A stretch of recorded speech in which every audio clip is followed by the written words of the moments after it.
on to the performance coaching, which I think you guys are definitely ready for. This is one of my favorite slides here because I think when you work in organizations or with people, I'm always amazed people sleeping through their life.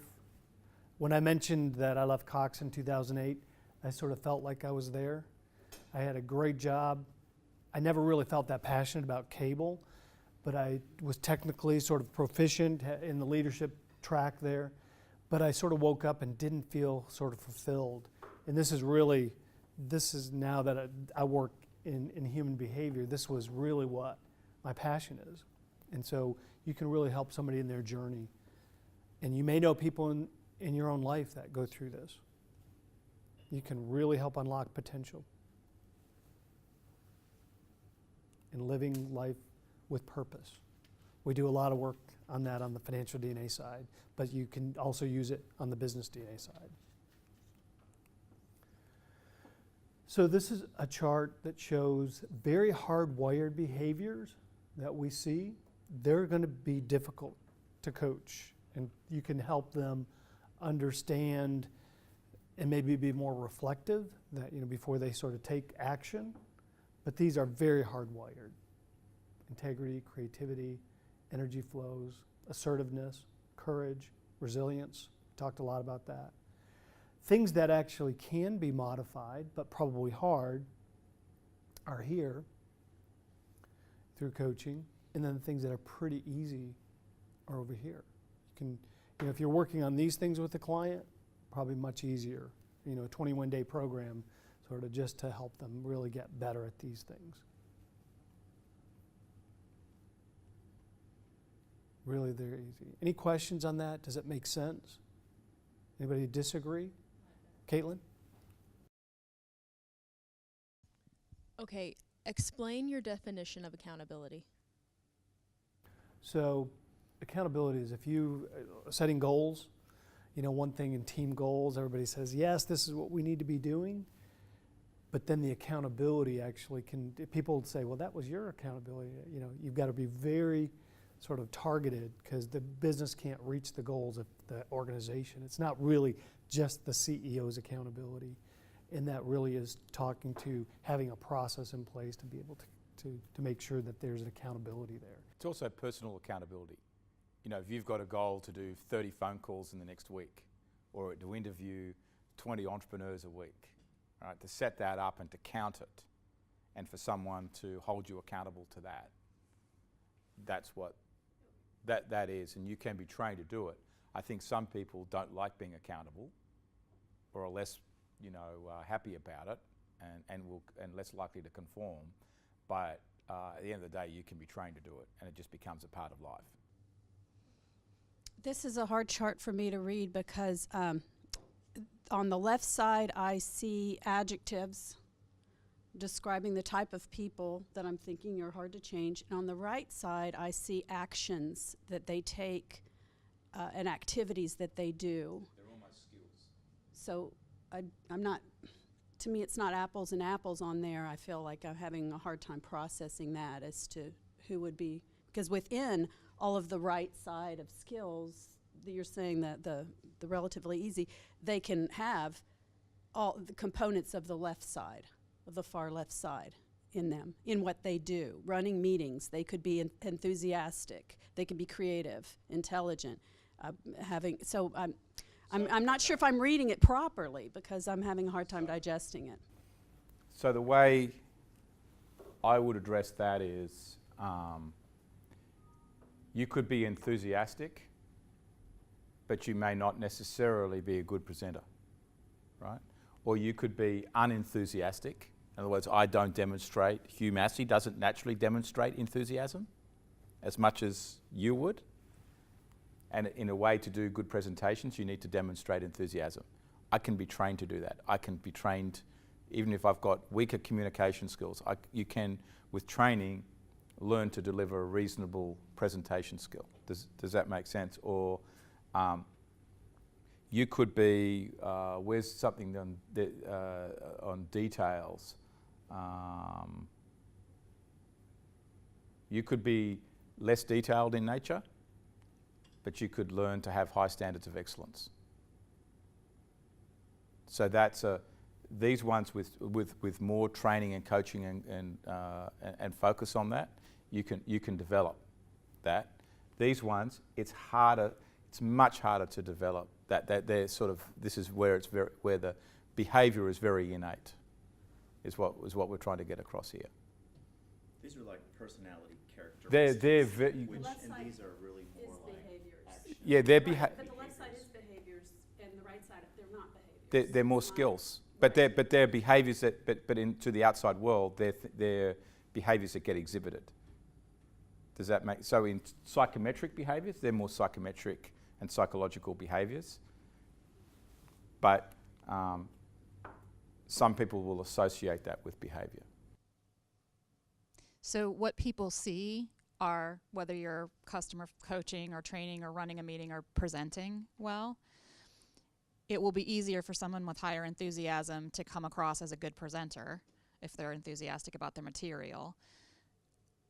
So how enthusiasm gets represented is learnable for Hugh to be more enthusiastic about what he's presenting. But is he going to be enthusiastic all day long every day? No, because that's something that's going to be really difficult for him to demonstrate in all circumstances. But when he needs to demonstrate enthusiasm, it's going to be harder for him to become enthusiastic as a person, change his DNA. If you saw my presentation yesterday for 30 minutes, at lunchtime it was pretty enthusiastic. But in all situations, in all meetings, it's more chance that 90% of the time I'll sit there a lot more stone-faced, I'm reflective, and that side is not coming out, right? And that's very hard for me to rewire that. So these traits that are very hard to change, is there something in this report that shows those traits within the people that took the survey, or is it just something you're going to have to know about people? It's a factor. It is, So you're seeing right. that factor. Conceptual is in creativity, Okay. right? So the conceptual people are the ones that are more imaginative. Okay. So it's in that trait there. The assertive is in the commanding factor. Okay. Energy flows, managing energy. That's sort of across all of them, right? The enthusiasm is inside the outgoing. That's pioneering. This one's in fast-paced, Okay. resilient. So a lot of them are. Most of those, 8 out of 10 of that Okay. is actually in the reports and is hardwired. I mean, right? We don't measure intelligence, and we don't measure integrity, Right. character, but basically everything else in here is measured in some way. And then to the point that Monique is making, they are skills, but you can. Right. Right. What we're almost saying is, doesn't matter what profile style you are, you can learn to do those things. Exactly. You may not like doing it, but you can learn those things. And you can probably learn those, but you need developmental work done to do it. You need a bit more banging on the head, accountability, focus to coach. You can get there with that. This is almost saying, I'm not saying don't try, but it's like let the person work in the flow. All right. Thank you. Is that helping, Yes. Monique? Yes, a bit. I guess I just don't really see that third column should be in there. So I don't know, maybe I need a different visual, completely different visual of that. Right, But maybe. the middle one I see is also having like the persuasive and authenticity. I find that interesting that you could modify that. I would think that would be much harder. Because I would think those It's two very would be hard. in the very difficult. Maybe. But all we've tried to do is, and maybe, I mean, all we've tried to do is break down. If you were coaching somebody, right, to take somebody on to improve their performance, you can probably get there a lot quicker on those items. They're almost skill related, right? But they're still behavioural. Presenting is still, me putting my hands out there and using the gestures, the right posture, being confident. It's all still part of me knowing who I am, being behaviourally aware and being able to do that, better within my style, right? And taking the eye contact and whatnot, right? But you can get someone to that place fairly quickly. As Leon said, within 21 days. Maybe one program for some people with some, I don't believe one program, but I think in sort of 21 days. That is a lot harder. Now, whether one item should be in here or one item should be there, or that might also differ depending on the profile of the person. Like negotiation skills could be really hard for people that are relationship builders and very patient, because they're not hard nut negotiators. So that might be harder for them. But it's something they can be trained on. So all we've tried to do is sort of break it down. If you're coaching people, these are places you can get most people further along the curve more quickly and more easily than you will on these ones. This is almost your, let it run with the river, but be aware. That's what we're trying to convey in the slide. There's a lot in the slide, and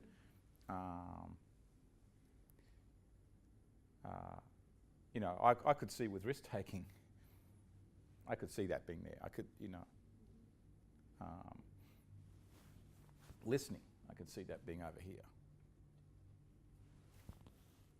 But I think we were trying to break it down to get at what is, from relativity point of view in coaching and developing someone, which ones would be a bit easier to do than not easier to do. In some ways, I don't really like running meetings, to be honest, but I can be trained to do it. Is that helping see this, or you're still not comfortable with it? No. Yeah. Okay. All right.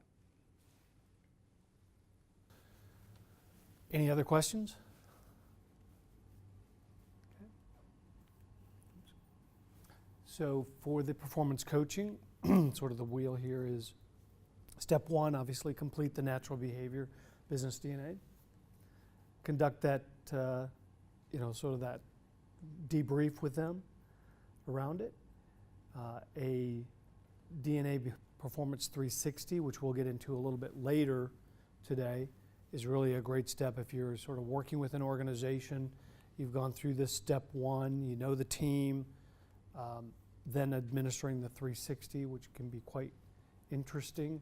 And has anybody actually done a 360 before? Nobody? It's a great exercise to go through. It's where the individual goes through a self-assessment, 75 questions. The team takes, everybody on the team, like direct reports, boss, all of them take that same 75 questions. It rolls up the report, and you get some really meaningful information about what's going on. It's like that emotional intelligence sort of surfaces. How emotionally intelligent are they as the leader? So it's a great step, and we'll cover that this afternoon. And then that can be administered on an annual basis.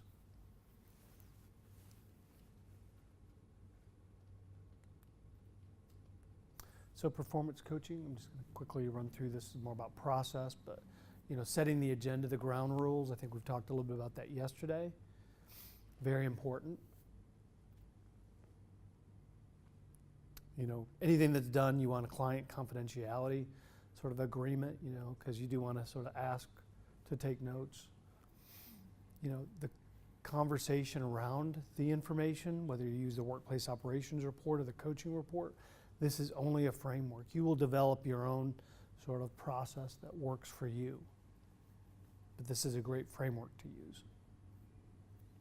The big emphasis in there in coaching is to ask questions, which I'm sure... Powerful questions. And not play consultant. It's a very fine line. I mean, some coaches that I've come across are very protective of the term coaching, and that they don't do any consulting, and that it's about asking questions, and that the person, the participant being coached knows the answers inside. It's about liberating them and not feeding the solution and whatnot. But which I agree with, that is coaching. I have no dispute about what the coaching is, but But then suddenly, halfway through the meeting, they say, now I want you to sign my agreement because I'm going to be your consultant and tell you what to do. You know, which is fine too. I mean, I'm not offended by any of it, but I've found some people extremely protective of the patch of coaching that they're only in there asking questions, which I think is definitely the place to start, even if you're going to do consulting. But it is easy if you're a coach, I think, to fall into consulting, even if you don't know you're doing it. But you know, it's okay. But I think what we're really just emphasising here is, again, the best way of getting something out of the reports is to ask the questions, is to use it to ask questions. Do you have questions on this? Really focus on that ongoing coaching relationship. Definitely agree on how to communicate that you're going to actually sort of meet with your leader, and then next steps, any homework, accountability. This is where accountability comes in.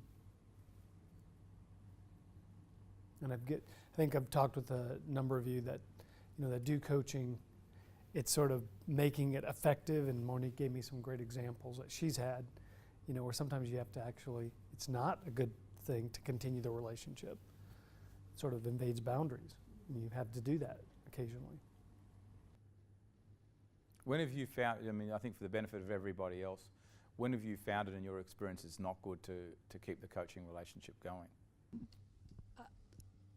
It's a two-way street. I come to the call prepared, and I expect them to be in it as well. And there's a commitment letter that I put in front as to what I will be responsible for and what they're responsible for. And when they don't present themselves with the seriousness about it, I've said, let me give you your money back. I'm not going to waste your time. You're not going to get anything out of this, because it's a two-way street. And when I've set that boundary and said that, then they come running back, no, it's all my fault, and they've stepped up to engage in it. And then we were able to move because they were taking action. They were investing in themselves and realizing that I'm not there to wave a magic wand, that they have to participate in that. So it's been involvement and commitment to it, to the process. I've also found sort of an openness to be self-aware. If you don't want to learn anything through the process, or if you can't look at yourself, even if it's a little bit difficult, and be open to learning anything about yourself, I found that coaching isn't really a great fit for that person at that time. They may come to it later. But I found if you're not willing to sort of take a look at what you're asking, you know, if you're looking for a quick fix and you're looking for me to tell you something that's going to magically change your life without you having any sort of introspection about it or self-awareness, you're probably not going to get the most out of the coaching relationship. I would definitely take that as a big one. In terms of how much work goes on between meetings, I think that's depends on the coach, what the purpose of the coaching is.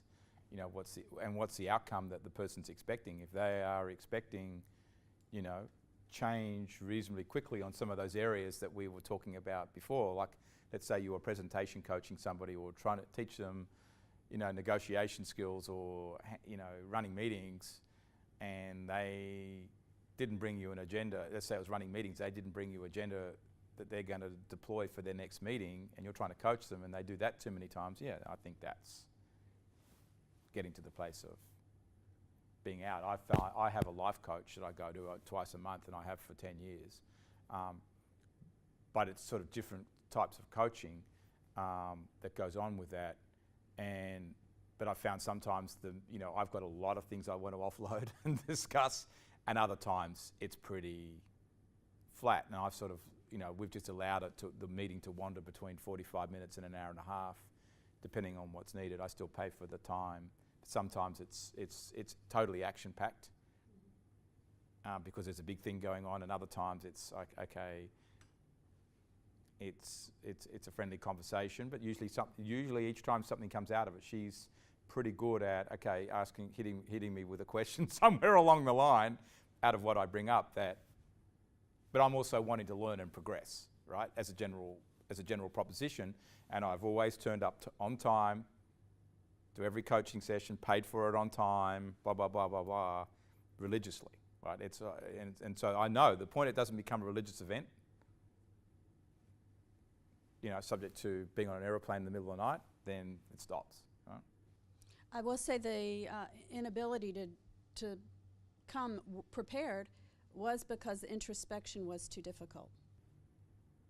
Yeah, not willing to confront themselves. Yeah. And that very cathartic process. It's painful, can be painful.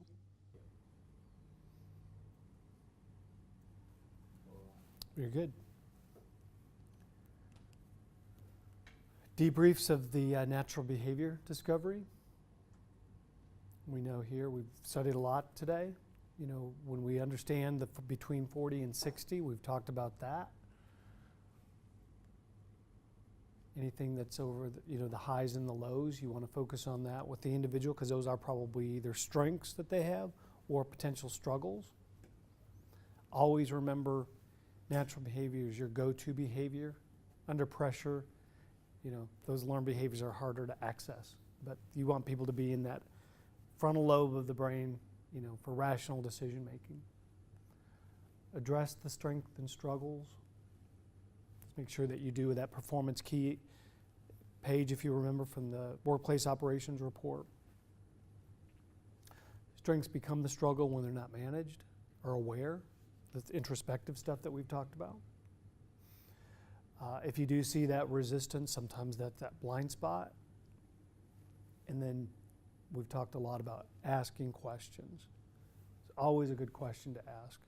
I think Hugh said one time, if your client, certainly more on the financial DNA side, but if you sort of have one question that's so thought-provoking, that's worth your annual fee. It can be a big breakthrough for an individual. I really do believe that's a challenge. We talk about that a lot in wealth mentoring for the financial advisor, is coming up with the big hit question that gets the client to think about their life in a transformative way. But I don't think that's any, all we're training the financial advisors is really to be coaches. At least for that phase of the planning work, I don't think it's any different for a coach. I think if you can come up with, it's not going to happen every meeting. It's just like the client isn't going to be on fire every meeting either with a million issues. I mean, if they have that many issues going on in their life all the time, well, that's chaos that they need to be coached out of. But I think if you can come up with the king hit questions that really get them at the core, the more targeted questions, and I think, and you do that regularly enough, then you'll have them engaged for a long time, which then helps create some of the shifts you want to in terms of getting a result, but also in them showing up in the right mindset. Momentum. Mm-hmm.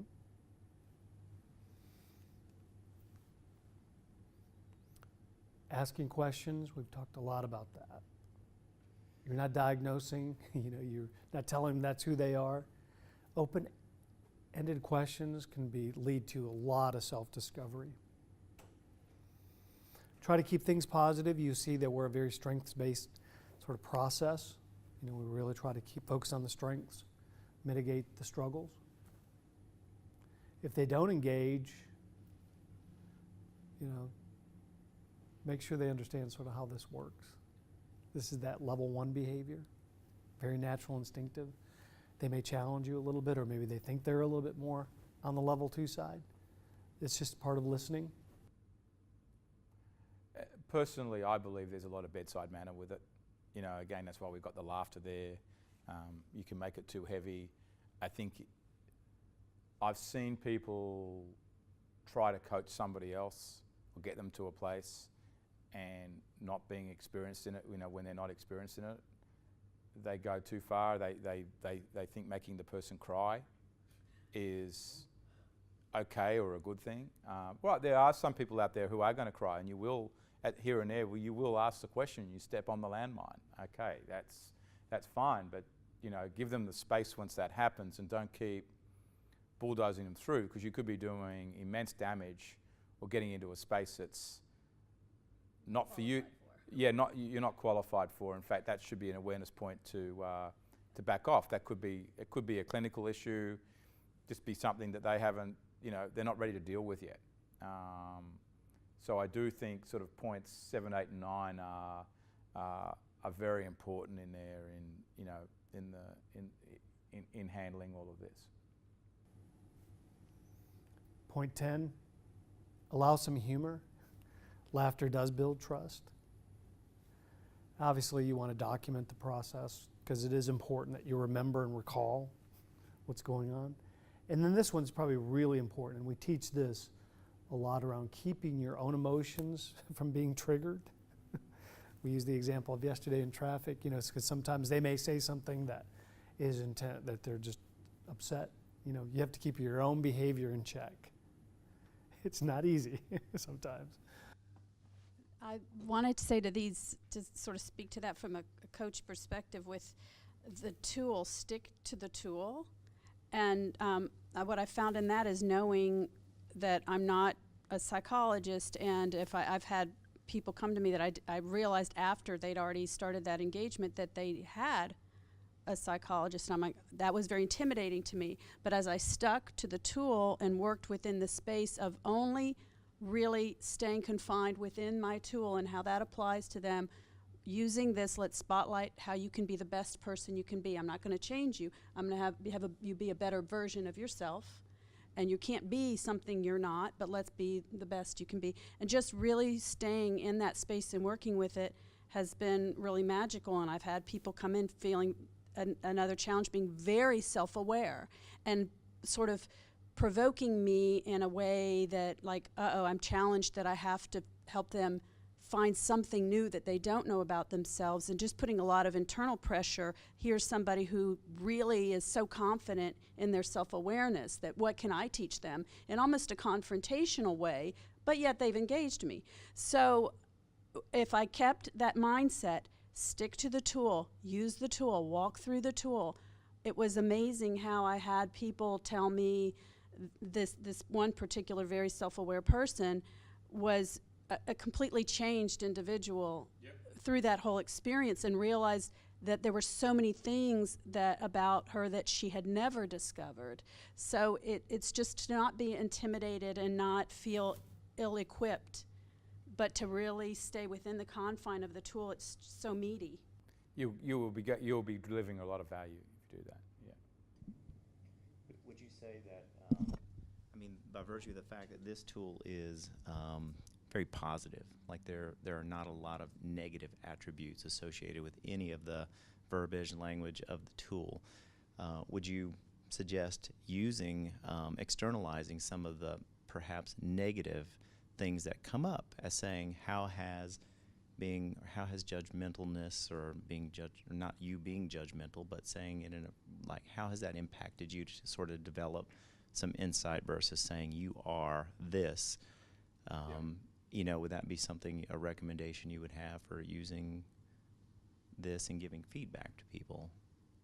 Yes, because I think you're asking a positive question in an open-ended, strengths-based way. So if all the questions can be strengths-based, which is really what that question is, at one, you'll invite a positive conversation, and the negative side of it will get revealed anyway, in a much from a safer place. Whereas I think if the questions start, which we'll get to, if the questions start with some negative slant in there, you'll never get past the negative, is my view with it, and experience with that, of having asked questions and been on the end of receiving them. Did you have? Okay. No? Okay. Here's a recommended starting point. We talked yesterday, for your more relational clients, you really want to think, how did you feel about the report? For the rational folks, how did you think? Test that out for people that if you've gone through this. It's amazing. If you ask a real rational strategist how they feel about something, it's hard to access. But if you ask them how they think about it, it's like they can probably come up with an answer really quickly. If you ask a community builder how they think about something, and trust me, I know very well, they can't access that. You ask them how they feel about something, engage, that's when they can, this truly sort of unveils itself. Very simple to do. One day a person asked me, she'd given me this download and said, so Hugh, how did you feel about what I just said? And I said, I'm still processing it. This is to a community builder. It was the worst response I could have ever given, but I was asked the feeling question, right? I wouldn't want to express what my feelings were to this response. I just said, well, I'm still processing. Well, that was the end of that conversation. Does that make sense? How that is so simple, but you can just know this, who you're working with, the thinking and feeling. And then probe a little bit, sort of the things, because they'll really unveil that, sort of how they think about the report or feel about it, what things that they may not agree with, and that does happen. Don't challenge them that, that's, scientifically based, and that's not your role at that point. It's really listening. I always like number 5, something that maybe that they learned about themselves through this process, because many people have already taken some sort of a process discovery, but there's usually something unique that they found out about themselves, especially in that workplace operations report. Any differences if you're actually working with 2 people on a team? There's usually those comparison reports are quite revealing as well. We did this exercise yesterday. I think it's great. You guys did a great job of, each one of you got up, talked about sort of your strength, and I thought you guys did great, and you all come from very different sides of that wheel. We talked about struggles. I think it's not, again, this is strengths-based, but people really struggle with that. A lot of times in their life they've been put into situations, it's just not natural for them to do it. And as Hugh mentioned in that slide, the things that aren't really easily coachable, let it flow what they're really good at. They should be doing that kind of work. And then probably some adaptation that they've had to acquire. And then we always suggest showing somebody that they're very close to, really for validation, because that sort of spurs thinking in the household. Or labeling. We really are very careful about it. Don't put people in sort of the strategist boxes we talked about. There's Nikki, Hugh, and I, 3 initiators. We operate very differently. But we do have that internal drive that you see. Yeah. Go ahead, Michelle. When you asked the question, what parts of the report do you not understand, did you say we're not there to? No, you can explain sort of the report, the mechanics of the report, absolutely. It's really more of if they don't agree with the report, or there's information on there that they just don't agree with. And where I've seen a lot of resistance is more of the content and cautious. They may see themselves a little bit more bold, or that I'm not that cautious and content. I think this is a good question in the sense that from a process point of view, if you ask what aspects do you agree with and disagree with, that's when I can see that I'm very take charge, and then they say, well, I don't like the fact, or I don't agree with it, I'm this fast paced, and that it means I'm cold and rational and not very relational. Well, that then becomes an explanation point, right? Now, and a place to unravel them with some questions to address the objection. But there will be in question number 4 is then that might evolve out of question number 3, because there might be other misunderstandings sitting inside there, but also it might be one doesn't understand how it all fits together yet, in terms of factors and traits, and so that can be the place. Now that we've had some discussion to see where they're at with it, well, now let me walk you through, and basically you're asking for permission to walk them through the structure of the report. Okay, here's the wagon wheel, you're 1 of 10, you've got 2 dominant traits, here's where you score on each of the 8 factors, and 1 by 1. And so you've bought yourself in permission sort of 10 or 15 minutes into the conversation to do that, which I think if you're coaching someone, you should do, right? If the report's a focal point. Does that help? Yeah. But I'd rather you don't do that right out the gate, because that's when you're going to get in judgmental saying, oh, gee, well, you are fast-paced, and we would have the conversation yesterday that we were having with you, David, that we'd be into a conflict about the anchored and risk-taking scores before we're ready to be in it. Right? Whereas we let you bring up the objection and let's deal with it and explain it in the structure. I think there's more risk. There's too much risk, from my experience, of just walking someone straight out through the report. Well, let me tell you about you. Well, You can do it over a couple sessions, maybe.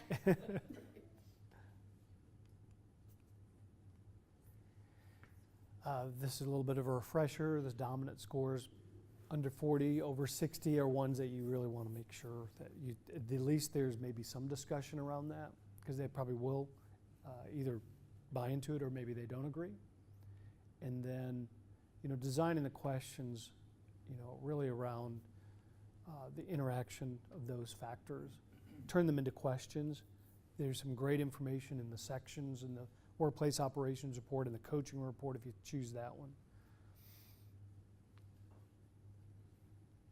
Business, career, family, and life. When somebody goes through the 360 process, it's measured. Pretty interesting. Wrapping your meeting up, I think that probably all of you do this. How can you be their best coach? What are they really looking for? How will you measure the relationship? Pretty important. The communication keys. I think this one's good. Where do you want to be versus where you are? And then set up the accountability.